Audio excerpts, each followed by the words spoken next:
집에서의 말씀입니다. 그 무렵 엘리야 예언자가 불처럼 일어섰는데 그의 말은 횃불처럼 타올랐다. 엘리야는 그들에게 굶주림을 불러들였고 자신의 열정으로 그들의 수를 감소시켰다. 주님의 말씀에 따라 그는 하늘을 닫아버리고 3번씩이나 불을 내려보냈다. 엘리야여, 당신은 놀라운 일들로 얼마나 큰 영광을 받았습니까? 누가 당신처럼 자랑스러울 수 있겠습니까? 당신은 불 소용돌이 속에서 불마차에 태워 들어 올려졌습니다. 당신은 정해진 때를 대비하여 주님의 분노가 터지기 전에 그것을 진정시키고 아버지의 마음을 자식에게 되돌리며 야곱의 지파들을 재건하리라고 기록되어 있습니다. 당신을 본 사람들과 사랑 안에서 잠든 사람들은 행복합니다. 우리도 반드시 살아날 것입니다. 주님의 말씀입니다. 하나님 감사합니다.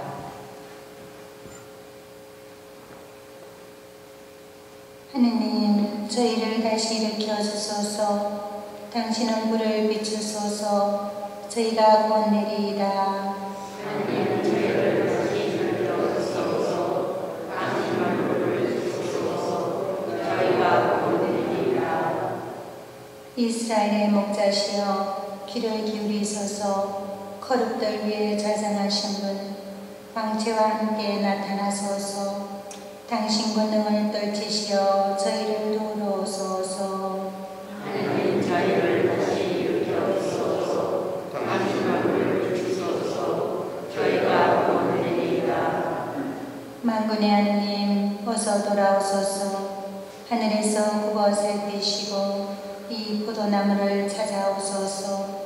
당신 오른손이 심으신 나뭇가지를 당신 위에 키우신 이들을 찾아오소서.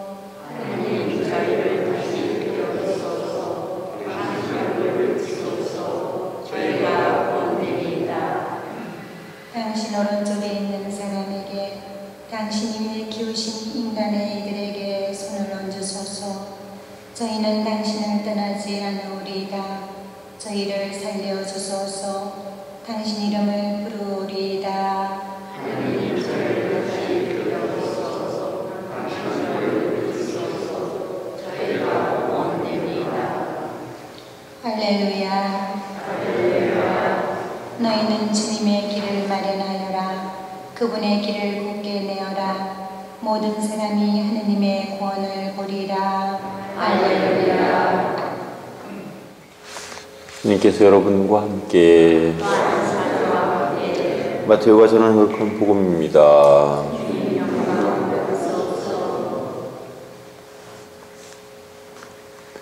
예수님과 제자들이 산에서 내려올 때 제자들이 예수님께 율법학자들은 어찌하여 엘리야가 먼저 와야 한다고 합니까? 하고 물었다. 그러자 예수님께서 대답하셨다. 과연 엘리야가 와서 모든 것을 바로잡을 것이다. 내가 너희에게 말한다. 엘리야는 이미 왔지만 사람들은 그를 알아보지 못하고 제멋대로 다루었다. 그처럼 사람의 아들도 그들에게 고난을 받을 것이다. 그제야 제자들은 그것이 세례자 요한을 두고 하신 말씀인 줄을 깨달았다.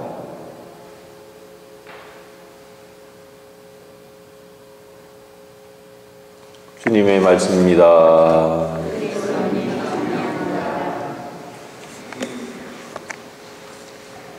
예, 세상을 살다 보면 좋은 일도 있고 나쁜 일도 있고 또 즐거울 때도 있지만 고통스러울 때도 있습니다. 여러분들이 기억하는 어떤 성인을 한번 생각해 보세요. 그 성인들이 항상 좋은 시절, 좋은 날만 보냈는가 아니면 고통스럽고 힘들고 어려운 그런 시간을 보냈는가 하는 것을 한번 생각해 볼 필요가 있어요. 사실 어떤 의미에서 보면 고난이라고 하는 것, 고통이라고 하는 것 그 자체는 참 인간에게 치명적인 것이긴 하지만 고통과 고난을 통하지 않고서는 결코 완성될 수 없는 그런 또 신비가 있습니다. 예수님도 십자가의 고통을 통해서 구세주로서의 삶을 완성하셨고 또 모든 성인들이 다 그랬습니다. 성인치고 고난이 한 번도 없었던 사람이 없습니다. 모든 성인은 고난을 통해서 고난의 거듭남으로 인해서 그가 또 그분이 성인이 될 수 있었던 것은 사실인 것 같습니다. 그런 의미에서 고난에는 하나의 신비가 숨겨져 있다라고 볼 수 있습니다. 그것은 하나님께서는 고난을 통해서 우리를 정화하시고 고난 자체가 좋은 것은 아닙니다. 고난 자체가 바람직한 것은 아닙니다. 하지만 그 고난이 그 사람을 정화시키는 데에는 명약입니다. 그런데 문제는 같은 고난을 당해도 성인들은 그것을 즐겁게 기꺼이 극복했지만 그렇지 못한 사람들은 고난에 꼬꾸라져 가지고 하느님을 잃어버립니다. 그것이 하느님의 탓입니까? 인간의 탓입니까? 그런 의미에서 본다면 고난이 때때로 우리에게는 유익한 것이다 라고 볼 수도 있을 겁니다. 세례자 요한이 왔습니다.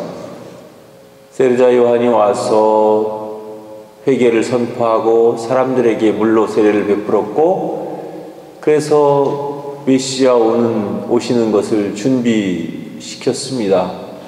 그렇지만 결국 그도 정말 이유 같지 않은 이유로 목숨을 잃게 되고 그래서 참 허망하게 세상을 떠났습니다.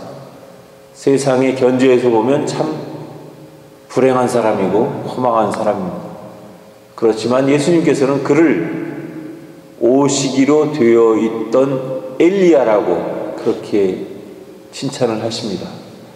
그 이유는 왜냐하면 그의 삶을 통해서 많은 사람들이 회개했고 그의 삶을 통해서 구세주 오심을 준비하는 그런 마음이 갖추어졌기 때문입니다. 대림시기인 요즘 우리 마음속에 여러 가지 갈등과 여러 가지 인간적인 생각들과 모든 것들로 잘 정리 안 되는 그런 부분들도 있을 겁니다. 그렇지만 중요한 것은 이 대림 시기는 주님 오시기를 준비하는 시기이고 마치 세례자 요한이 주님을 준비하기 위해서 광야에서 외치던 그런 시대이고 또 회개의 세례를 베풀었던 그런 시대입니다.